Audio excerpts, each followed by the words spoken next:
안녕하세요. 분석센터장 K입니다. 금일도 이어지는 네이션스 리그입니다. 매치업 대비 의외의 데이터들이 있고 핸디캡도 고려한다면 까다로워지기에 잘 참고하셔서 신중한 선택 가져가시기를 권장드립니다. 월드컵 예선 및 야구까지 더 많은 경기들의 분석과 경기 시작 전 최종 라인업을 통한 최종 결과 예측에 도움이 필요하신 분들께서는 영상 하단 고정 댓글의 링크를 통해 연락 주신다면 최선을 다해 도와드리겠습니다. 금일 경기는 프로토 123회차 네이션스 리그 헝가리와 네덜란드의 매치입니다. 먼저 헝가리는 지난 보스니아와의 무승부가 정말 원하지 않은 결과였습니다. 헝가리는 중립구장 홈배정 경기를 제외하고 순수 헝가리 내 홈구장에서 치룬 11경기에서 무패 행진입니다. 이게 지난 경기도 이어진 것은 좋게 생각할 수 있으나 구승이무를 기록하며 유일한 무득점 경기였습니다. 공격에서 사실 빌드업 자체에서 문제는 크게 없었다고 생각됩니다. 하지만 마무리가 너무 성급했고 아쉬웠습니다. 소보슬라이와 볼라 그리고 살라이의 공격은 확실히 임팩트가 있습니다. 특히 측면에서 활용하는 공격은 어느 정도 영향력을 행사할 수 있다고 보여진다만 상대가 만만치가 않습니다. 피지컬에서도 너무 든든한 센터백들이 있기에 박스한 경쟁도 쉽지 않을 것이고 외곽에서 조금 과감한 공격이 필요할 수도 있습니다.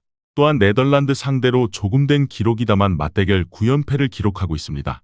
리그 수준차를 얼마나 극복할 수 있는지가 관건입니다. 이 기록이 무려 10년이 지난 기록이다 보니 그간 헝가리는 확실히 성장했습니다. 이를 증명하는 자리가 될 텐데 개인적으로는 학살당하는 그림은 전혀 그려지지가 않고 네덜란드도 고전하게 만들 수 있는 헝가리라고 보여집니다. 반대로 네덜란드는 실점 관리만 한다면 확실히 조별리그 통과는 무난하다고 보여집니다. 공격 자체는 전술상으로 독일과 2대2의 무승부를 만드는 것도 충분히 납득 가능한 모습을 보여주고 있습니다. 워낙 둠프리스를 필두로 측면도 라인을 굉장히 올려 상대를 압박하고 피지컬이 넘사벽인 판다이크를 포함한 센터백들이 믿고 맡길 수 있을 만큼 든든하기에 가능합니다. 그러나 이로 인해 측면이 열렸을 때 독일을 상대로도 실점을 하게 되었고 박스 안에서 더 적극적 수비가 필요한 것은 해결해야 할 숙제입니다. 그리고 이번 경기도 원정에서 이뤄지는데 공식전 원정 최근 15경기에서 단 한 번의 패배뿐이었던 네덜란드입니다. 해당 패배가 프랑스와 4대0의 패배였음을 감안한다면 헝가리는 제껴야 할 상대입니다. 이번 경기도 현재 화면상과 크게 다르지는 않은 라인업을 가지고 나올 텐데 차이가 있을 수 있는 쪽은 브로비와 지르크지의 기용 차이, 그리고 센터백에서 더리우트와 판더벤의 차이가 있을 수 있습니다.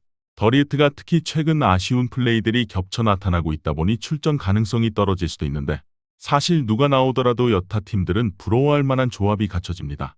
이번 경기도 네덜란드의 공세는 확실히 이뤄질 수 있다고 보여지는 와중 피지컬의 차이로 세트피스 우위를 살려야 할 것이고 너무 공격에 심취하지 않는다면 승리를 하는 것에 있어서는 무리가 없어 보인다는 평가입니다.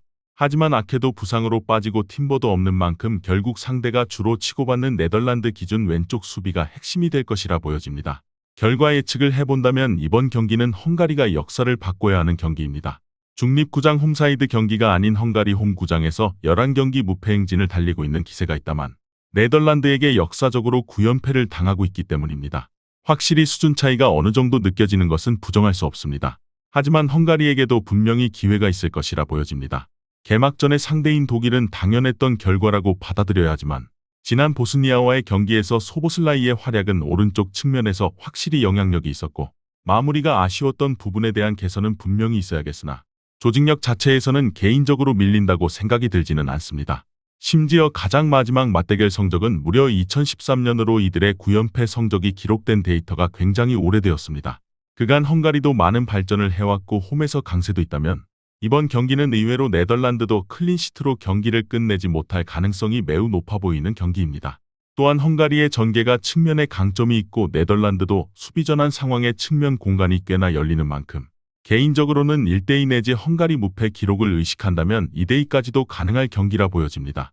따라서 주력은 2.5점 기준 오버를 고려하게 될 것이며 다른 선택지는 아쉽지만 고려하지 않을 것 같습니다.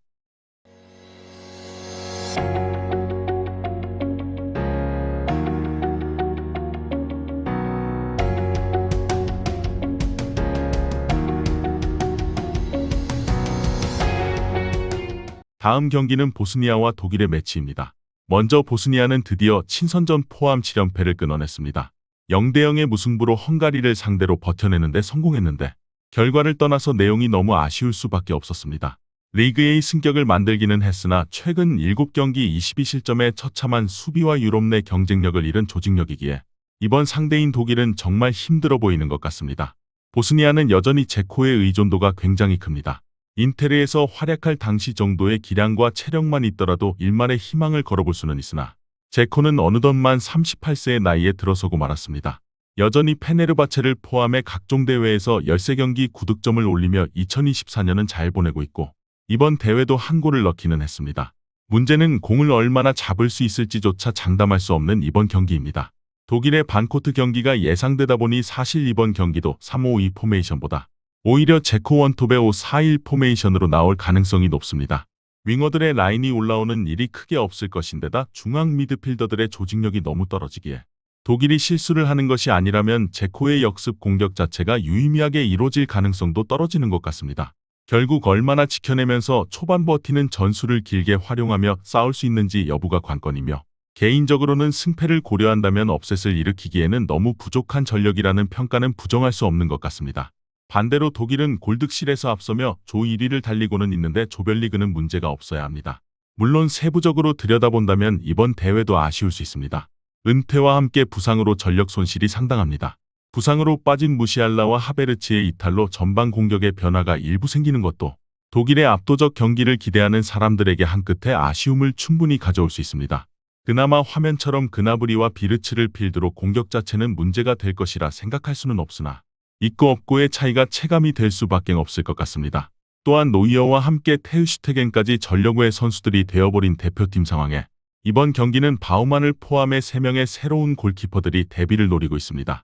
수문장의 변화는 노이어 체제에서도 특히 골키퍼 빌드업과 특유의 오버래핑 등 발을 활용한 전술을 많이 썼다 보니 이 성향도 바뀌게 될 가능성을 배제할 수 없으며 골키퍼들이 부담이 가지 않게 더 점유율을 확실히 올려 상대의 공격 기회조차 주지 않게 하는 것이 최선일 것 같습니다. 그런데 의아한 기록이 있습니다. 독일은 정통 강호로 매번 리그 A에서 싸웠고 그 상대들이 강했다 보니 나올 수 있는 결과이긴 하더라도 원정 성적이 좋지 못합니다. 또한 네이션스 리그는 독일이 모든 국제 토너먼트 대회들 중 역사상 한 번도 준결승도 진출하지 못한 벽으로 남아있기도 합니다. 실제 최근 네이션스 리그 원정도 5무 3패로 8경기 동안 승리가 없었고 최근 5경기는 연속 무승부로 패배는 없었다만 승리에도 한 끗이 부족했습니다. 이번 경기는 하지만 그간 만났던 리그 A 소속 국가들 중 가장 최약체로 평가되는 보스니아이기에 이를 극복하고 승점 3점을 챙겨야 할 것이며 관건은 첫 득점 시점이 언제가 되어 핸디캡을 달성할 수 있냐이다 보니 이번 경기 독일의 부상 및 대표팀 이탈장 명단은 아쉬움을 남기게 됩니다. 결과 예측을 해본다면 이번 경기는 이변이 나와서는 안 되는 경기입니다. 사실 독일이 네이션스 리그에 너무 약했고 최근 네이션스 리그도 원정 경기에 약한 모습을 보여 5연속 무승부를 기록하고는 있다만 이 모든 것이 리그 A에서 강팀과의 매치 혹은 본선 라운드였다 보니 납득은 가능합니다. 하지만 보스니아는 리그 A 승격을 만들어내고 올라와 있지만 이번 조에서 최약체임은 부정할 수가 없습니다. 아마 보스니아도 이번 경기에 지키는 것을 우선시하며 라인을 올리지 않을 것이다 보니 초반 어느 시점에 선제골을 넣고 보스니아의 작전을 무기력화할 수 있는지가 관건인데 부상으로 인해 하베르츠와 무시알라를 필두로 자원을 잃었어도 비르츠와 그나브리는 결과를 만들어내야 합니다. 즉 승리는 아무리 독일의 네이션스 리그 원정 경기 성적이 부족하다지만 이번 경기에 의심을 할 수가 없고 핸디캡이 관건이 될 텐데 개인적으로는 0-2까지는 무난할 수 있다고 보여집니다. 그러나 그 이상을 노린다면 경기 후반 독일이 얼마나 진심으로 경기를 할 것인지에 따라 달렸는데 여기에서는 조금 도박수가 생긴다고 보여지는 것 같습니다. 그렇다면 배당상 3.5점 기준점에서는 구디 언더를 생각하기보다는 1 핸디패가 유사 배당에서 합리적이라 보여지고 주전 골키퍼도 다 잃은 독일이기에 혹실점 가능성도 있는 만큼 개인적으로 이 핸디캡도 위험해 보이는 경기인 듯합니다.